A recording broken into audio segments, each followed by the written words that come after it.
Olá, tudo bem com vocês, pessoal? Espero que estejam todos bem. Conseguiram assistir o vídeo que eu mandei como material de apoio? Então, aquele vídeo foi para vocês entenderem mais ou menos como é que funciona essa situação de preparo e administração de medicação por via endovenosa, o que é scalp, como que funciona o abocate, tá? Então, espero que tenha ajudado. Qualquer dúvida, entre em contato, tá? Vão me falando. Hoje nós vamos começar falando um pouquinho sobre as vantagens de utilizar o scalp. Lembra do scalp? Então, quais são as vantagens de se utilizar?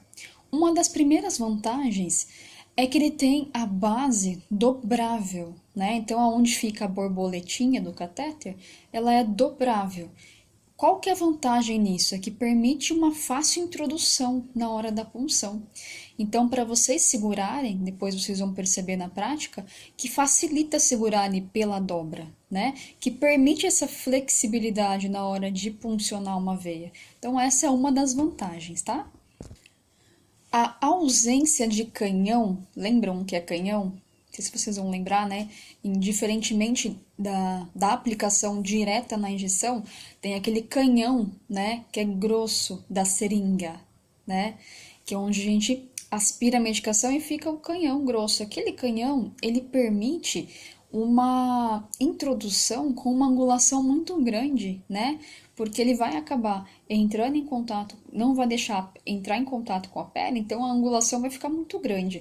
Já o scalp, como ele é só, né, as duas laterais do catéter, e é bem fininho, não tem esse canhão grosso, ele vai permitir uma menor angulação, vai ficar mais rente a pele, ó. Então é bem mais fácil de introduzir, de evitar qualquer tipo de erro, tá? Outra vantagem é que ele é bem menos traumatizante para o paciente, né? Como tem vários tamanhos de bisel, né? Se for na seringa, né? Se for a agulha direta de administração, vai assustar o paciente, porque a agulha normalmente ela é calibrosa e grande. Já nesse caso do scalp, o bisel ele é pequeno, né, relativamente, comparando a agulha, e tem diversos tamanhos. Então, ele é menos traumático para o paciente. E isso também previne a possibilidade de transfixar a veia. O que é transfixar a veia? Atravessar a veia, né? Como a gente perde um pouquinho o controle da angulação da agulha quando está na seringa, né? É muito mais fácil atravessar a veia, tá? Quando transfixa a veia, tem a dor, tem o extravasamento, tem o hematoma. Então, são vários traumas aí para o paciente.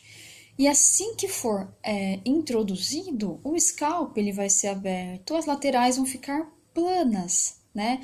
Então ele vai gerar um conforto para o paciente. O paciente pode relaxar, sentar na seringa com a agulha, né? Fica mais difícil, né? A tensão é maior, fica um pouco mais difícil pelo receio de perder o acesso, de transfixar a veia, então causa um desconforto para o paciente. E com relação à numeração do scalp, vocês já sabem, mas vamos relembrar, né? Se a escala for descendente do maior para o menor, são números ímpares, né? Começando do 27 até o 17. Então, ela vai variar 27, 25, 23, 21, 19, 17. Lembrando que sempre são números ímpares. E se for em ordem, né? Crescente do menor para o maior, vai do 17 ao 27. Números ímpares, lembrando, sempre de 2 em 2. Então, 17, 18, 19. 20, 21, né? Então, vai ficar 17, 19, 21, 23, 25 e 27. Sempre números ímpares de 2 em 2, tá? Tudo bem? Qualquer dúvida vocês vão me falando. Lembrando que podem existir outros calibres, tá, pessoal, de abocate para determinados, perdão, de scalp para determinados tratamentos. Então, esses são os mais usuais. Existem outros calibres, tá? Para transfusão sanguínea, para coleta de sangue. Então, são outros calibres que podem existir fora esses, tudo bem? Qual que é a técnica empregada? realizar higienização das mãos, separar os materiais, comunicar o paciente, né? Posicionar o paciente em posição confortável, verificar se as condições de iluminação do ambiente, né, estão favoráveis. É muito bom que tenha uma iluminação para vocês poderem enxergar no momento de realizar a punção, tá? Desocupar a mesa de cabeceira. Se o paciente estiver internado, vocês vão desocupar a mesinha de cabeceira para colocar os materiais que vocês vão utilizar, jamais colocar em cima do paciente, tá, pessoal? O suporte de soro, se for necessário. Os scalpes normalmente são utilizados para medicação rápidas, ou seja, o paciente vai tomar a medicação e vai ter alta. Quando o paciente está internado, para não poder, né, não precisar ficar pulsionando toda hora, lembrando que o scalp não pode ficar, né, por muito tempo introduzido. Então, essa é uma das desvantagens, tá? Então, se o paciente estiver internado, vai utilizar um outro catéter que nós vamos comentar, tá? Se for medicação rápida, normalmente em pronto-socorro, né? Ou vai ficar um período pequeno, né? Em observação, aí não tem problema. Dependendo da instituição e das normas, a punção será realizada com o scalp, tá? Então, ou vocês preparam, deixam o suporte de soro, se a medicação for em forma, né, de solução fisiológica, mais alguns tipos de medicações misturados, tá, junto com a solução, ou se for só uma seringa, aí vocês vão preparar a medicação, né, vão conectar na extensão do scalp, naquela extensão, naquele fio que vocês viram no vídeo, tá? Sempre lembrando de preencher o scalp, já vou explicar por quê. Então, quando vocês forem preparar a medicação, né, vocês vão realizar a higienização das mãos, separar, conferir os rótulos das medicações, escolher o calibre de catéter que mais se adequa à anatomia desse paciente, às condições da veia do paciente, tá? Aí vocês vão escolher a numeração, sempre observando o tamanho, calibre da veia, tá? Idade do paciente também influencia, que vocês vão observar ali a anatomia e vão fazer a escolha do calibre, tá? Então, vocês vão, se for na seringa, vocês vão identificar a medicação na seringa. Se for no frasco de soro, sempre identificando o frasco de soro também, tá? Então, vocês vão colocar uma etiquetinha com o nome, então, por exemplo, Senhor José, nome inteiro, tá? Um Q de quarto, 2 e um L de leito, leito 5, para saber a identificação de qual paciente é mesmo que vai ser encaminhada a medicação, tá? Aí vocês vão colocar o que tem dentro da solução, tá? Aí vocês colocam, vamos supor que seja soro glicosado a 5%, tá? O nome da medicação, vão colocar início, que é a hora que vai iniciar a medicação. O término vocês vão colocar de acordo com o horário previsto, tá? Lembra daquele cálculo que eu comentei com vocês, né? Então, o médico vai falar, é para deixar por 1 hora, por meia hora, por 2 horas, tá? Por 6 horas. Aí vocês vão colocar a hora que deve ser terminada a medicação, tá? Vão assinar e carimbar, tá? E colocar a data também dessa medicação, tá? 10/8/2020. Sempre colocando a data completa, tudo bem? Nossa, mas numa seringa cabe tudo isso? Na seringa, pessoal, não precisa, por quê? É uma medicação rápida. Vocês vão fazer e vão retirar o scalp. Então, na seringa, o que vai precisar conter é a data, o nome do paciente, quarto e leito, tá? E o nome da medicação, não precisa ser hora de início, hora de término, porque a medicação rápida, né, feita em bolos, ela é administrada na hora, acabou, retira o catéter, tá? E aí não precisa colocar hora de início, hora de término, isso não tem necessidade. Então, vocês vão colocar o nome da medicação, quarto e leito do paciente, nome do paciente, tá? Lembrando que tem que ser com uma letra bem pequenininha. E lembrando que é necessário que vocês escrevam antes de colar a etiqueta na seringa. É mais fácil, tá, pessoal? Aí vocês vão fazer a escolha da veia, lembrando que vocês vão escolher, sempre perguntando para o paciente antes, né, qual seria a melhor opção. Quando vocês escolherem a veia, coloca o garrote, né, coloca luvas, prepara o material de punção, faz a antisepsia com álcool 70 e o algodão e vai realizar a punção, tá? Vocês vão perceber que na técnica, vocês podem manipular o catéter, tá? Essa mão aqui, ó, que vocês vão estar segurando o catéter, ela vai virar para cá, pode ficar reta, sempre na sequência em que estiver a veia. Então, vocês vão poder manipular, tá? No sentido da veia, senão vocês vão transfixar a veia. E para realizar a punção, é esse movimento aqui, ó, tá? De introdução. Não é assim, sempre essa lentidão, tá? Lembrando, como vocês viram, né? Já no vídeo, sempre segurando, apoiando a pele, tá? Antes de introduzir, com a outra mão vocês vão puxar, dar apoio, sustentação, né? E aí, com a outra mão que tiver o catéter, vocês vão puncionar, ok? Ah, Nicole, como que nós vamos saber se realmente está localizado na veia? Com o scalp, no momento que vocês puncionarem, o que é para acontecer? A reação esperada é que volte, que retorne o sangue na extensão do scalp, tá? Isso quer dizer que está presente dentro da veia. Se não retornar é porque está fora. A hora que pegar a veia que for puncionado, vai voltar sangue, tá, pessoal? Lembrando que nessa extensãozinha do scalp, vocês vão realizar o quê? A lavagem da extensão. O que é isso? Vocês vão preencher, né, com sorinho ou com a própria medicação. Preenche ali todo o scalp para evitar o quê?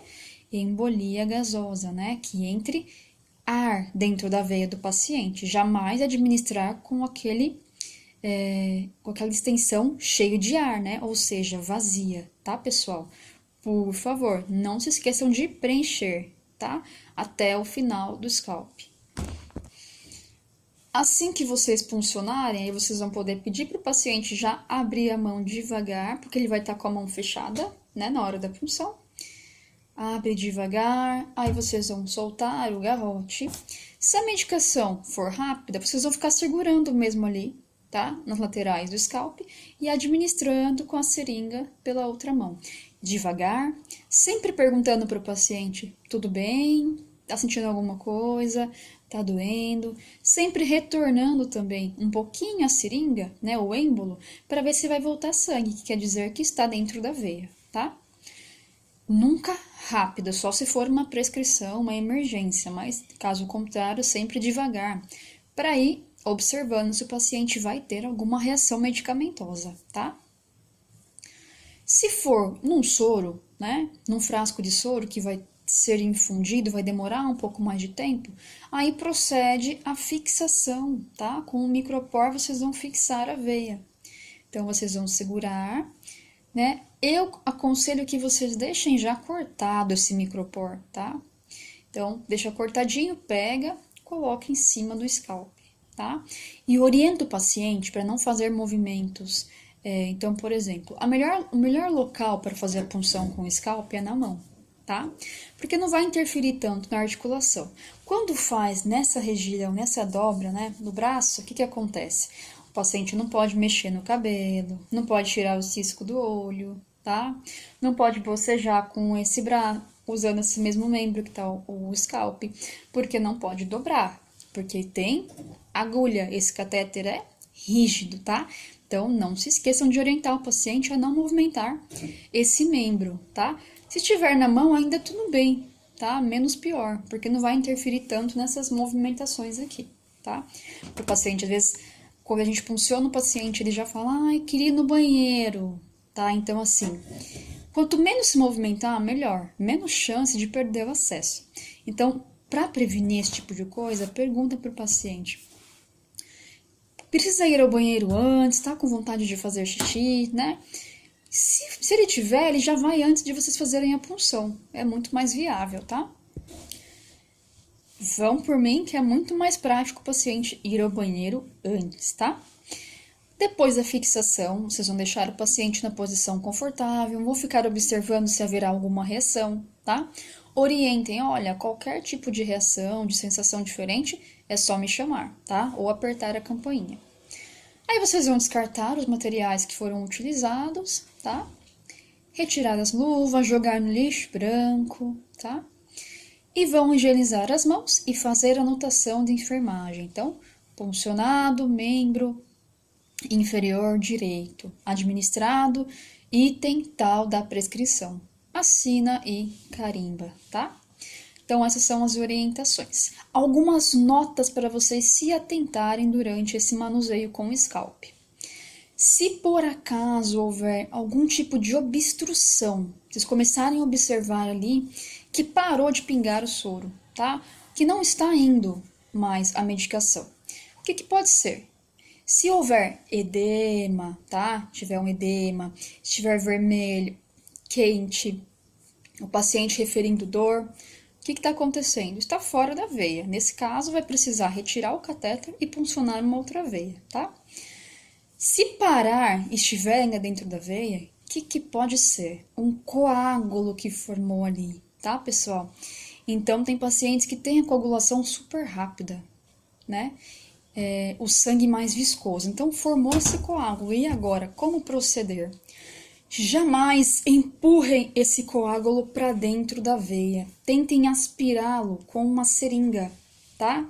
Então, se isso acontecer, tenta conectar uma seringa na extensão do scalp e puxando para ver se esse coágulo retorna para a seringa, tá? Jamais empurrar. Por quê? O que pode acontecer? Esse coágulo vai para a corrente sanguínea e pode obstruir algum vaso, causando alguma complicação para o paciente, tá? Por menor que ele seja, pode ser que ocorra, tudo bem? Para verificar se o scalp permanece dentro da veia, quais são as técnicas? Vocês podem aspirar com a seringa para ver se retorna o sangue pela extensão. Vocês podem abaixar o frasco de soro, tá? Com o equipo aberto. Segundo a gravidade, o sangue vai descer, tá? Vai se apresentar na extensão do scalp. Essas são as maneiras de verificar se realmente está presente na veia ou não, tá? Se o paciente for agitado, se o paciente for agressivo, se for uma criança muito agitada, o que vocês podem fazer é imobilizar, fazer uma restrição, tá? Normalmente essa restrição é uma restrição mecânica, com ataduras, tá? Faixas elásticas realizadas no membro da punção, para que esse paciente não perca o acesso. Se houver muita agitação, né? O que vai acontecer? Uma restrição química, um sedativo aí que for prescrito pelo médico. Apliquem somente soluções que estiverem límpidas, tá? Solução que estiver turva, oleosa, é uma solução duvidosa, então não administrem na veia, tá? E o frasco de soro deve estar sempre pelo menos 1 metro acima. Por quê? Por conta da gravidade. A gravidade é que vai causar essa impulsão. Quanto mais alto estiver o frasco, mais rápido vai infundir a medicação, tá? Então, sempre deixa a 1 metro aproximadamente no suporte de soro. Tranquilo, pessoal? Qualquer dúvida, vão me falando, tá? Já ouviram falar de salinização e heparinização? O que é isso, né? Quem já ouviu falar, mas não sabe o que é, ou não sabe o que é e nem ouviu falar, nós vamos aprender um pouquinho sobre essas duas técnicas, tá? Então, começando pela salinização. Essa técnica é utilizada para evitar coagulação, tá? Na extensão do equipo ou do catéter. Então, para evitar, o sangue ele vai coagular uma hora ou outra, né? É uma reação normal do organismo. Então, para evitar que esse sangue coagule, toda vez que acabar a medicação, tá? O que vai acontecer? Vocês vão salinizar o acesso. O paciente vai ficar com o acesso ali, mas acabou a medicação de horário. Então, vocês vão administrar uma solução Essa solução normalmente é soro fisiológico 0,9%, tá? Ou AD, água destilada. Então, isso que vocês vão fazer é a salinização. Então, nesse momento, vocês vão aspirar uma ampolinha e vai. Essas ampolinhas que eu estou falando tem de 5 ml e de 10 ml, tá? Mas normalmente que vocês vão ter mais contato é de 10 ml. Então, vocês vão administrar ali no paciente e vão fechar. É necessário que fique essa solução dentro do catéter, tá? Para prevenir esse processo de coagulação. A heparinização aí já é utilizado juntamente com a solução fisiológica a heparina, que é uma medicação anticoagulante. Então, se porventura já houver algum coágulo ali presente, tá? Ele será eliminado, será desfeito e vai impedir a coagulação. Somente com prescrição médica que vai fazer a utilização da heparina, tá, pessoal? Na salinização de rotina, sempre soro fisiológico ou aguinha destilada, tá? Então, vocês vão administrar, de acordo com a prescrição, o volume de heparina, juntamente com a solução fisiológica, tá? Algumas observações. Então, o scalp deve ser retirado, tá? Mesmo que salinizado ou heparinizado, se apresentar sinais de flebite. Lembram o que é flebite? Flebo significa veia, it significa inflamação. Então, inflamação da veia. E quais são os sinais de flebite? Edema, né? Dor, calor e vermelhidão, tá? Então, mesmo com a heparinização ou com a salinização se apresentar esses sintomas, né? De flebite, deve ser trocado o scalp e escolhido uma nova veia, tá? Algumas instituições já utilizam a heparina diluída, ou seja, ela já vem pronta para diluição, tá? Não precisa diluir em solução fisiológica. Aí depende das instituições que vocês forem trabalhar, o que vai ter disponível por lá, tá? Ah, e existe um período de troca, né, da heparinização, ou ela dura 12 horas, 10 horas, 48 horas, como que funciona? Então, se esse paciente não for receber medicação em até 8 horas, deve-se realizar uma nova heparinização, tá? Sempre com a prescrição médica, porque não vai durar mais que 8 horas. Então, nós falamos um pouquinho sobre os cuidados com o scalp, as indicações com o scalp, e agora eu vou falar um pouquinho sobre os cuidados e indicações com o abocate, tá? O scalp, vocês já sabem que é um catéter rígido. O abocate é um catéter venoso flexível, tá? Por que flexível? Ele não vem com agulha? Sim, ele vem com uma agulha. Só que essa agulha é removível, tá? Justamente para o conforto do paciente durante a internação. Então, para que é indicado o abocate? Normalmente, quando o paciente vai ficar internado, num período maior de hospitalização, né? Que ele vai precisar se alimentar, se banhar, tá? Caminhar, levantar, mudar de posição no leito. Então, não é indicado um scalp, porque ele é um catéter rígido.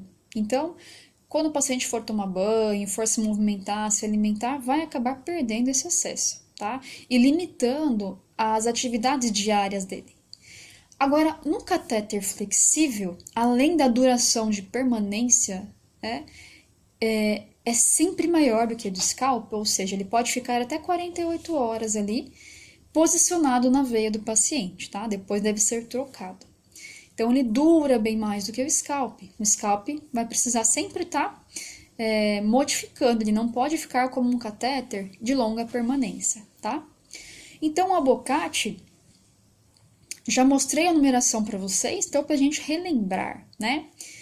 Ele também, numa escala crescente, do menor número para o maior, né?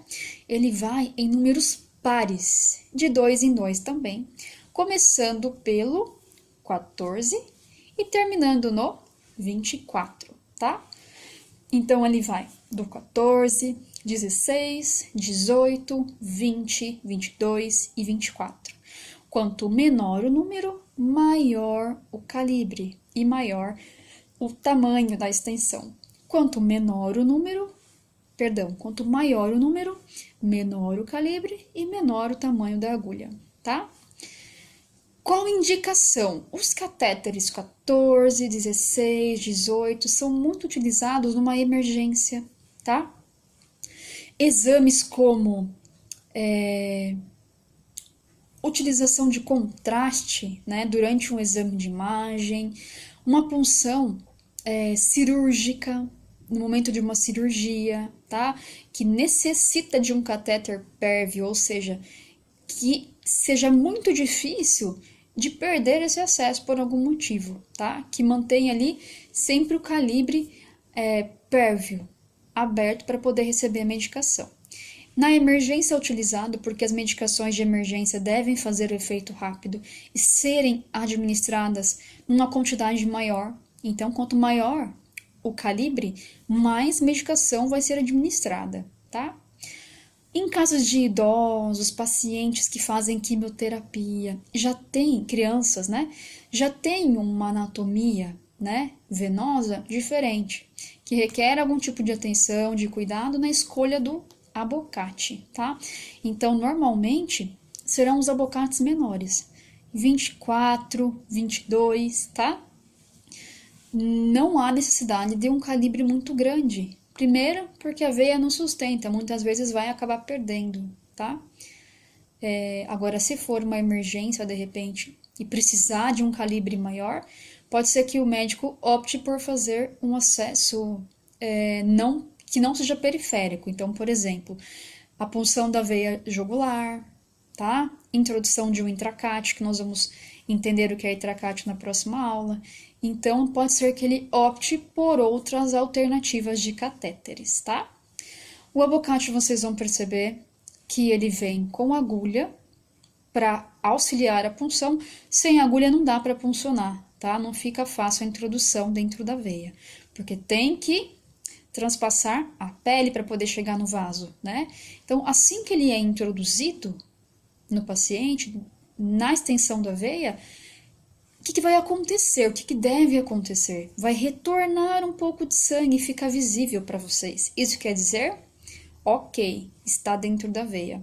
Se não retornar, não está dentro da veia. Então, assim que retornar o sangue, constatar, vocês vão retirar a agulha, colocar a agulha na bandejinha e vão conectar a extensão do equipo no próprio abocate, na própria conexão ali, tá?